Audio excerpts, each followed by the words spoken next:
రాష్ట్రంలో క్వాంటం శకారంభానికి పునాది పడింది. ప్రపంచ క్వాంటం టెక్నాలజీ రంగంలో ఏపీని అగ్రగామిగా నిలిపే లక్ష్యంతో అమరావతి క్వాంటం వ్యాలీ భవనం నిర్మాణానికి మొదటి అడుగు పడింది.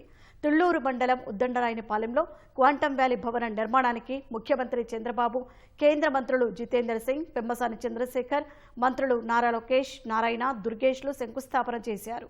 ఈ కార్యక్రమంలో ఐబీఎం, టీసీఎల్, ఎల్ఎన్టీ కంపెనీ ప్రతినిధులు కూడా పాల్గొన్నారు. క్వాంటం భవన నిర్మాణానికి ఉద్దండరాయనిపాలెంలో ప్రభుత్వం 50 ఎకరాలు కేటాయించింది.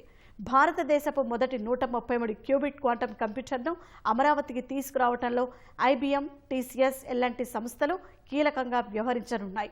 Quantum computing, quantum communications, quantum sensors, artificial intelligence, cyber security, defence, health care, finance వంటి కీలక రంగాల్లో పరిశోధనలు సాగనున్నాయి.